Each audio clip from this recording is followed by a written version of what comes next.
So, hey guys, once again, welcome back to my channel. My name is Navya, and in this video, we are going to continue our unit number 4 from the ancient and medieval Indian political thought, and that is शुक्र उसाना या शुक्र नीति के बारे में हम इसमें पढ़ रहे थे. ठीक है, ऑलरेडी पार्ट 1 एंड पार्ट 2 आप लोग देख चुके होंगे, तो this is going to be the part 3 of the video.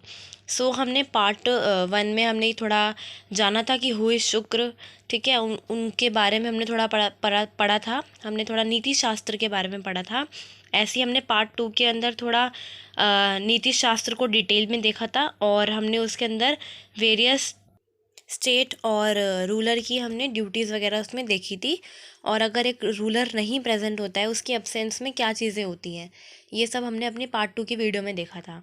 ठीक है, तो अब without wasting our time we will move on our next topic, that is the king's executive council.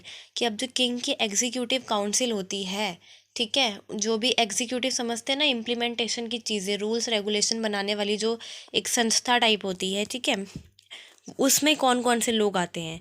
तो इसमें हम लोग ज़्यादा डिटेल में नहीं जाएंगे, क्योंकि ये 10% हैं टोटल. ठीक है, मैं आपको इसके बारे में, हमने जैसे मनु से हमने चालू किया था एंशिएंट एंड मिडीवल को पढ़ना, तो लगभग सब में सबके इक्वल एक जैसे ही काम है. ठीक है, तो उतना डिटेल में नहीं जाएंगे, मुझे लगता है आपको अब ये पता होगा, बट स्टिल मैं आपको बता देती हूँ. फर्स्ट इज़ पुरोधा. पुरोधा मीन्स होता है प्रीस्ट, ठीक है, पंडित. सेकंड इज़ द प्रतिनिधि. प्रतिनिधि मतलब होता है वायसरॉय, ठीक है, जो एक स्टेट का बनता है, ठीक है, वायसरॉय. थर्ड होता है हमारा प्रधान. प्रधान आपको पता है, जो लोकल कास्ट या विलेजेस को आपस में जोड़ते हैं, उनको प्रधान बोला जाता है लोकल लेवल पे. फोर्थ इज़ द सचिवा. सचिवा होता है कमांडर, जो कमांड देता है लोगों को. ठीक है, फिफ्थ इज़ द मंत्री. मंत्रा, आप मंत्री को यहाँ पे कंसिडर कर सकते हैं एज अ काउंसलर. ठीक है, जो किंग को सब चीज़ें बताता है कि इस तरीके से क्या क्या कार्य होने चाहिए. एंड सिक्स्थ इज़ द प्रदविवाका. प्रदविवाका मीन्स होता है जज, इट मीन्स जज. ठीक है, and seventh is the Pandita. Pandita means scholar. ठीक है, जो किसी पर्टिकुलर चीज़ के अंदर जिनको ज़्यादा नॉलेज होती है, उनको स्कॉलर्स बोलते हैं. एट इज़ द सुमंत्रका. सुमंत्रका, ये हमारे सारे एंशियंट वर्ड्स हैं जो उस टाइम पर यूज़ किए जाते थे. ठीक है, शुक्र की नीति के अंदर जो उन्होंने अपने एग्जीक्यूटिव काउंसिल का जो स्ट्रक्चर बताया है, उन्होंने उसमें इस टाइप के वर्ड्स अपने लैंग्वेज को यूज़ किया है. ठीक है, एट्थ इज़ द सुमंत्रका, that is ambassadors. And ninth is the अमात्य, that is the ministers. And tenth is the दूत. दूत मीन्स एनवॉय. अब यहाँ पर आप लोग देख सकते हैं कि ये 10 पर्सन्स हैं जो किंग के एग्जीक्यूटिव काउंसिल के अंदर शामिल हैं, और इन्हीं के थ्रू पूरी जो सिस्टम है, पूरी रिलीम है, वो वर्क करती है. ठीक है, इसमें king is the main person. अब these 10 department were to be interested with equal power. ये जो 10 डिपार्टमेंट अभी हमने पढ़े, पुरोधा से लेकर हमने जो लास्ट स्कॉलर या फिर स्कॉलर तक हमने जितना भी पढ़ा, ये सारे जो 10 डिपार्टमेंट हैं, ये सब लोग इक्वल पावर से रिलेट करते हैं. इन सब के पास इक्वल पावर का डिस्ट्रीब्यूशन है. Every department has 3 man. ये थोड़ा एरो आप जो देख रहे हैं ना यहाँ पे, हेड, एक्सेसर एंड एक्सेसर. हेड यानी कि 1+2 में ये डिवाइडेड है, एक हेड होगा, और एक्सेसर मतलब जो नीचे नीचे काम कराएंगे लोगों से. ठीक है, तो हर डिपार्टमेंट में ये 3 लोग मौजूद हैं. तो यानी कि हर डिपार्टमेंट में 3 हैं, तो 10 डिपार्टमेंट में 10 × 3 इज इक्वल टू 30. ठीक है, जिसमें से 10 हेड्स हैं हमारे. ठीक है, और बाकी जो 20 है वो एक्सेसर्स हैं. दीज 10 हेड्स और advisers are from the morality class. Morality मतलब जिनमें तमीज़, रिस्पेक्ट हो, इज्जत हो, जिनको मॉरल वैल्यूज़ के बारे में नॉलेज हो. ठीक है, ये जो 10 एडवाइजर्स हैं, ये वहाँ से बिलोंग करते हैं. in the absence of qualified kshatriyas are to be in their absence qualified kshatriyas are to be appointed. ठीक है, अगर इन लोगों की, जो 10 लोग अभी हमने पढ़े, ये लोग नहीं प्रेजेंट होते किसी भी वजह से, तो उनकी एक जगह पर, ये मैं 10 के 10 नहीं कह रही, कोई एक उनमें से नहीं होता है, तो उसकी जगह पर एक क्वालिफाइड क्षत्रिय होता है जिसको अपॉइंट किया जाता है. अगर कोई क्षत्रिय भी नहीं हो पाता है मौजूद, तो उसकी जगह वैश्य को किया जाता है. वैश्य हम सबको पता है, वैश्य इज द, कौन होते हैं Vaishya? Vaishyas are the traders. ठीक है, but never Shudras are to be appointed even if they are qualified. But Shudras जो होते हैं उनको कभी अपॉइंट नहीं किया जाता, चाहे वो क्वालिफाइड क्यों ना हो. ठीक है, डॉक्यूमेंट वेरिफिकेशन इन शुक्र पॉलिटिक्स। अभी तक हमने उनका थोड़ा गवर्नमेंटल स्ट्रक्चर जान लिया किस तरीके से होता है। अब यहाँ पे डॉक्यूमेंट वेरिफिकेशन का मतलब हम लोग जानेंगे कि डॉक्यूमेंट वेरिफिकेशन क्या होता है शुक्र नीति के अंदर। कि उन्होंने बताया अगर कोई भी रूल को पास होना है या कोई भी चीज़ को पास होना है तो वो किस तरीके से उनकी एग्जीक्यूटिव काउंसिल से होते हुए गुजरेगी। ठीक है, बिल्कुल जैसे हमारे यहाँ अभी बिल पास होता है ना, लास्ट में प्रेसिडेंट साइन करता है, ठीक उसी तरीके से डॉक्यूमेंट वेरिफिकेशन इन शुक्र पॉलिटिक्स इस तरीके से होता है, जो हम अभी पढ़ेंगे। तो आप यहाँ से रिलेट कर सकते हैं कि किस तरीके से एंशियंट टाइम पर भी और मॉडर्न टाइम, अगर आज के टाइम पर हम देख लें, किस तरीके से चीज़ें आपस में रिलेट करती हैं। ठीक है, तो royal documents and order are to be issued after the process, after adopting the process. कि किसी भी रॉयल डॉक्यूमेंट या ऑर्डर को अगर इशू होना है तो उसको इस प्रोसेस से गुजरना पड़ेगा। First, the king, after seeing and studying the document, should place his handwriting where he likes. Before that, the mantra chief justice, learned advisor as well as the ambassador should write. यहाँ पे क्या बोला है कि the king, जो king है वो अगर किसी भी डॉक्यूमेंट पे बात हो रही है, किसी भी चीज़ पर बात हो रही है, एक मंत्रालय के अंदर, एक एग्जीक्यूटिव काउंसिल के अंदर, तो सबसे पहले किंग की ये ड्यूटी है कि वो उसको अच्छे से देखे, स्टडी करे उसको।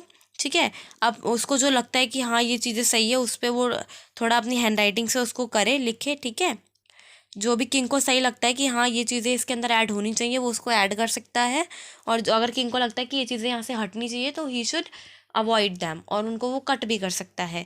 ठीक है, उसके बाद ही कोई भी मंत्री या चीफ जस्टिस या अदर एडवाइजर्स जो होंगे, एम्बेसडर्स होंगे, वो उस पर कुछ लिख सकते हैं। ठीक है, this document has been written with my consent. This document has been written with my consent, ये कौन लिखेगा? किंग लिखेगा। ठीक है, नेक्स्ट, द अमात्य should write well written is this. King ने अपनी बता दिया कि हाँ ये डॉक्यूमेंट जो भी है इसके अंदर अगर कुछ भी खराबी दिखती है तो किंग वो भी मेंशन कर सकता है। अगर किंग को लगता है कि नहीं ये जो डॉक्यूमेंट है पूरी तरीके से सही है, तो एट द एंड किंग जो है उस पर लिख देता है this document written has been written with my consent. ठीक है, नेक्स्ट में अगर जब वो फिर नेक्स्ट कॉपी उसके पास जाती है अमात्या के पास, अमात्या इज द मिनिस्टर, तो मिनिस्टर लिखते हैं वेल रिटन इज दिस, कि किंग ने जो लिखा है बिल्कुल सही लिखा है। The Pradhan should write true. फिर जो प्रधान होता है, ठीक है, जो मैंने बताया था विलेजेस के वहाँ पर होते हैं, वो उनके साथ भी लिखा जाएगा विद ट्रू। ठीक है, द प्रतिनिधि to write it can now be approved. प्रतिनिधि क्या लिखेगा कि येस इट, ये अब अप्रूव्ड किया जा सकता है। क्राउन का जो प्रिंस होगा should write it should be accepted, कि जिस क्राउन प्रिंस जो होता है, ठीक है, वो लिखेगा कि it should be accepted. According to me crown prince is the राजा का बेटा है ना। हाँ, the priest is to write approved, कि जो प्रीस्ट होगा उसको लिखेगा वो approved. At last after sealing it to the end the king is to write and sign accepted. और आफ्टर दैट जब ये सारे लोग जिन्होंने भी ये सब लिखा है उसको अप्रूव कर देंगे, तो एट लास्ट में किंग को क्या लिखना है? राइट, कुछ उस पर लिखेगा किंग एक्सेप्टेड और अपना साइन कर देगा। ठीक है, तो इस तरीके से हमारा क्या होता है, ये 10 चीज़ें हमने अभी रॉयल कोर्ट के बारे में पढ़ी, ये इंपॉर्टेंट है। ठीक है, पेपर के व्यूज़ से, क्योंकि आप लोगों के तो ये क्या है, एडमिनिस्ट्रेशन के अंदर गवर्नमेंट के कुछ 8 फंक्शंस यहाँ पे जो इंपॉर्टेंट मेन फंक्शंस हैं अकॉर्डिंग टू शुक्र नीति, नॉट मेरे अकॉर्डिंग नहीं, शुक्र नीति के according. First is the punishment of the wicked, कि जो विक्ड होता है, विक्ड मतलब होता है दुष्ट व्यक्ति को पनिशमेंट देनी है। Second is the protection of subjects, कि जो भी उसके सब्जेक्ट्स है उसको क्या करना है? प्रोटेक्ट करना है। Third is the equitable realization of revenues, की जो भी रिवेन्यूज़ है उसको इक्वली अलग अलग डिपार्टमेंट्स के अंदर डिवाइड करना है। Fourth is the administer justice to subject, कि जो उसके सब्जेक्ट्स हैं, ठीक है, उनको क्या करना है? जस्टिस प्रोवाइड करना है। ये किंग का इंपॉर्टेंट फंक्शन है। प्रमोशन ऑफ चैरिटी प्रोवाइड करनी है, जो असमर्थ हैं या फिर जो लोग नहीं कर पा रहे हैं चीज़ें, अपनी लाइवलीहुड नहीं चला पा रहे हैं, उनको क्या किया जाए? उनको चैरिटी प्रोवाइड की जाए। परफॉर्मेंस ऑफ राजसूआ एक क्या होता है? अपने राज्य की शांति के लिए एक बेसिकली एक तंत्र मंत्र जो समझते हो ना आप लोग, वो करवाया जाता है। ठीक है, हवन टाइप कह लो, राजसूआ। ठीक है, extraction of revenue from land से रेवेन्यू को एक्सट्रैक्ट करना, यानी कि यहाँ पे टैक्स सिस्टम की बात की जा रही है। ठीक है, और स्प्रेड मॉरल एंड कल्चर, जो भी हमारा कल्चर है उसको हर एक जन जन तक पहुँचाना है और मोरालिटी की तरफ लोगों का ध्यान खींचना है। तो इस तरीके से ये हमारा एक किंग के 8 इंपॉर्टेंट फंक्शंस होते हैं जो उसको एडमिनिस्ट्रेशन में हेल्प करते हैं। ठीक है। नेक्स्ट हमारा है मिनिस्टर्स के बारे में हम पढ़ेंगे। हमने ऑलरेडी देख लिया है मिनिस्टर्स होते हैं जिनको हम अमात्य बोलते हैं। तो the minister must possesses moral, intellectual and necessary technical qualification for holding their office. यानी कि जो भी हमारा एक मिनिस्टर होगा वो ये नहीं कोई भी बन जाए उठ के। तो इसके अंदर क्या होगा कि जो मिनिस्टर होगा वो एक मॉरल व्यक्ति होना चाहिए जिसके अंदर रिस्पेक्ट हो। ठीक है, बेसिक जो हमारी मॉरल वैल्यूज़ होती हैं उनको वो ध्यान से समझे, उसको वो चीज़ें अच्छे से पता हो। ठीक है, और वो एक वाइज मैन होना चाहिए, इंटेलेक्चुअल होना चाहिए, चीज़ों को बिल्कुल सुनते साथ ही हर चीज़ को ना समझ ले। ठीक है, इसका मतलब यहाँ पे इसको नेगेटिव सेंस में मत लेके जाना कि सुनते साथ ही नहीं समझेंगे तो फिर कैसे समझेंगे। इसका मतलब है कि कोई आपको कुछ भी बोल रहा है तो उसको तुरंत हाँ नहीं बोल देना कि येस दिस इज़ ट्रू। उसको थोड़ी जांच पड़ताल करना, हर किसी पे इतनी जल्दी विश्वास ना करना। Intellectual and necessary technical qualification for holding their office. और एक मिनिस्टर के पास कुछ नेसेसरी क्या होनी चाहिए, टेक्निकल क्वालिफिकेशन होनी चाहिए ऑफिस को होल्ड करने के लिए। ठीक है, without the guidance of these officer the state would soon be destroyed. अगर मान लो एक स्टेट है जिसके अंदर सिर्फ मैंने किंग को ही रख दिया और मिनिस्टर्स वगैरह है ही नहीं। ठीक है, ये हमने पार्ट 1 में या पार्ट 2 में भी पढ़ा था कि अगर एक स्टेट है जिसके अंदर सिर्फ किंग है और जो उसके एग्जीक्यूटिव काउंसिल नहीं है, ठीक है, सब्जेक्ट्स हैं और किंग है, तो क्या किंग सब कुछ मैनेज कर लेगा अकेले? नहीं कर पाएगा ना। तो इसीलिए मिनिस्टर्स और अदर पुरोहित, प्रीस्ट, ये सारे लोग हमें एक इम्पॉर्टेंट रोल प्ले करते हैं। ठीक है, नेक्स्ट है अपना आर्मी। एक आर्मी की क्यों ज़रूरत है अब? ठीक है, तो army plays a major role in administration of the realm. एक रिलीम की एडमिनिस्ट्रेशन के अंदर जो एक आर्मी होती है, ठीक है, सेना जो होती है वो एक इम्पॉर्टेंट रोल प्ले करती है। Without a good army there can no be a state, no wealth और नो पावर। अगर एक आर्मी नहीं होगी तो एक स्टेट ढंग से नहीं वर्क कर सकती, चल ही नहीं सकती। ठीक है, कोई वेल्थ आपके पास नहीं आएगी, कोई पावर आपके पास नहीं होगी। तो basically army is your power. चाहे आप ये एंशियंट वर्ल्ड में देख लो या फिर अभी आप मॉडर्न वर्ल्ड में देख लो। ठीक है, कि आर्मी कितना इंपॉर्टेंट रोल प्ले करती है ना। अगर आपकी सरहदों पर आपको बचाने के लिए सैनिक ना खड़े हों तो क्या हो जाए, लड़ाई हो जाए। ठीक है, तो yes this is the thing, army is for strength and the protection of people, हम सबको पता है ये। अब अगला है हमारा टॉपिक ट्रेजरी। ट्रेजरी मतलब आप सबको पता है कि ट्रेजरी मतलब सोना चांदी या फिर जो भी कीमती आपका चीज़ें होती है वो सारी ट्रेजरी के अंदर आती। कि एक ट्रेजरी एक व्यक्ति के पास तो होती है ट्रेजरी, जैसे आप सबके घर में आपकी मदर्स के पास होंगी ज़रूर, सोना चांदी सबके पास होता है। ऐसे ही ट्रेजरी का मतलब है कि एक यहाँ पर हम क्योंकि एक रिलीम की बात करें तो एक किंगडम के अंदर ट्रेजरी किस तरीके से ज़रूरी है। ठीक है, without a good financial system, basically this is the correct word here, that financial system. एक अच्छा फाइनेंशियल सिस्टम अगर आपका नहीं है and well field treasury, the government did not discharge is proper function. अगर आपके पास पैसे ही नहीं है तो आप कैसे चला लोगे अपना देश? नहीं ना। अगर अभी हम बोलते हैं मोदी जी के पास पैसे ही नहीं है तो वो कैसे देश चला लेंगे? कितना खर्चा है, देखो अभी G20 भी हुआ था आई गेस अक्टूबर नवंबर में। ठीक है, तो किस तरीके से चीज़ें चल रही है, तो एक फाइनेंशियल सिस्टम होना ज़रूरी है ना। तो इसीलिए ट्रेजरी एक इम्पॉर्टेंट रोल प्ले करती है हर एक रिलीम में, चाहे वो मनु का टाइम हो या फिर वो अभी हम शुक्र नीति पे पढ़ रहे हो या बृहस्पति पे हो। ठीक है, तो like that of forts, allies etcetera, क्योंकि किले पे अगर आपको अपनी रक्षा करनी है तो आपको पैसे लगाने ही पड़ेंगे। ठीक है, अलाइज हो एक्सेट्रा। एंड अब हम लोग अपना एक लास्ट सेकेंड टॉपिक है हमारा, सोसाइटी का स्ट्रक्चर कैसा होता है। कि एक सोसाइटी है उसका स्ट्रक्चर कैसा होता है।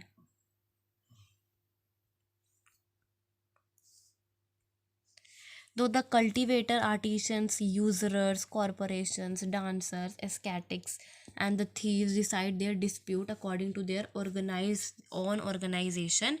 ठीक है, यहाँ पर देखो बेसिकली सोसाइटी का स्ट्रक्चर क्या बताया कि सोसाइटी के अंदर सभी टाइप के लोग आते हैं। कल्टीवेटर्स आते हैं, ट्रेडर्स आते हैं, आर्टिशंस आते हैं, कॉरपोरेटर्स आते हैं, डांसर्स आते हैं, स्कैटिक्स आते हैं।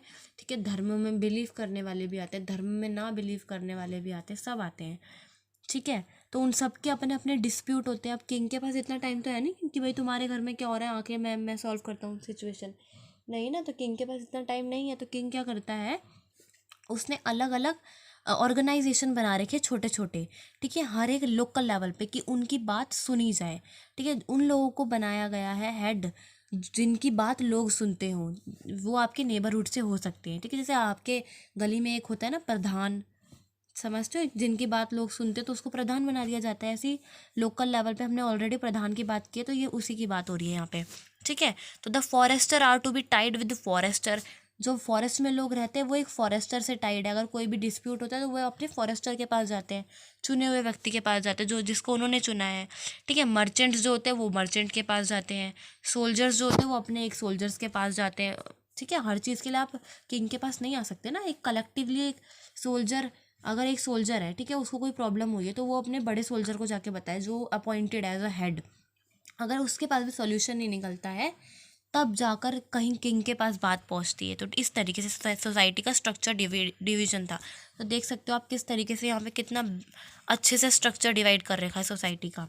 Villagers by persons who deal with both parties, example neighbour.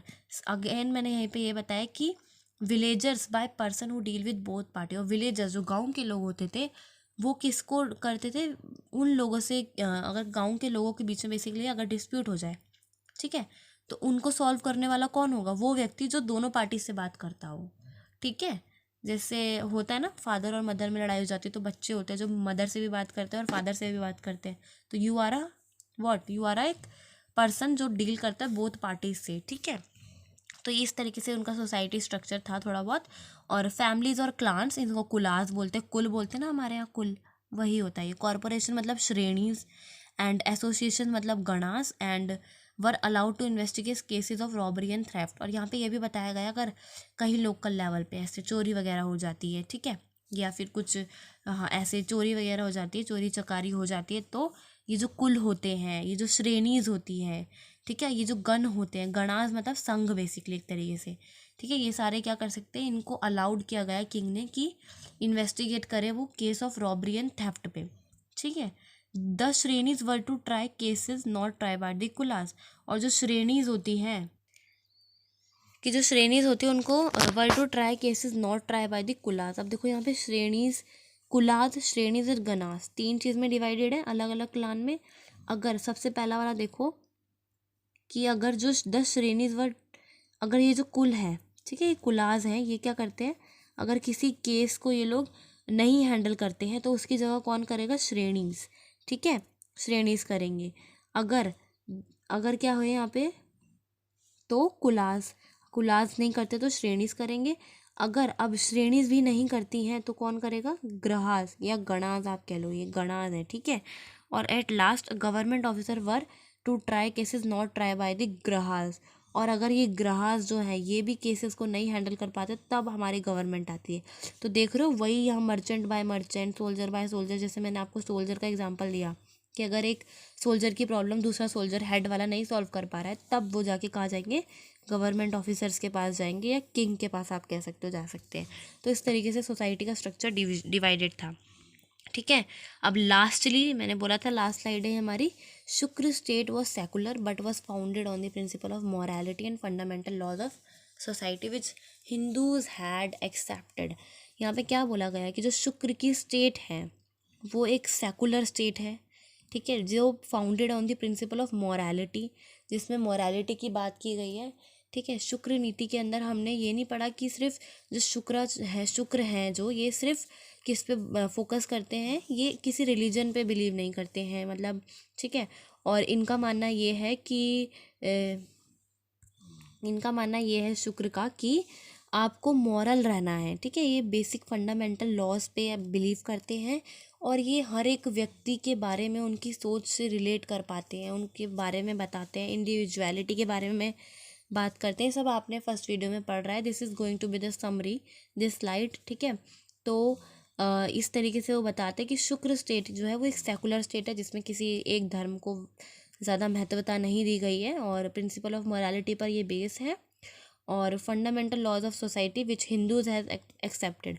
अब ये जो यहाँ पे आपको लास्ट लाइन देखने को मिली है, विच हिंदूज हैड एक्सेप्टेड, इसका मीनिंग आप लोग मुझे बताएंगे कमेंट सेक्शन के अंदर कि यहाँ पर क्यों बोली गई है fundamental laws of society which Hindus had accepted, कि ये उन्हीं, अभी हमने पढ़ा कि ये सेकुलर स्टेट है, फिर भी यहाँ पे लॉज ऑफ सोसाइटी हिंदूज ने अगर एक्सेप्ट किए हैं तो ही चलेंगे, ठीक है। चलो मैं इसका बता ही देती हूँ, क्योंकि देखो उस ये जो शुक्र नीति है ऑब्वियसली शुक्राचार्य ने लिखी थी, ठीक है। हमने मान लिया कि वो किसके मतलब जो ये जो राक्षस टाइप उस टाइम पे, राक्षस नहीं बोलेंगे इनको, जो असुर थे बेसिकली, असुर के क्या थे, गुरु थे, ठीक है। तो अब जो असुर थे ये भी तो किसको, महादेव और ब्रह्मा जी की पूजा वगैरह करते थे, ठीक है। तो थे तो ये हिंदूज ही ना।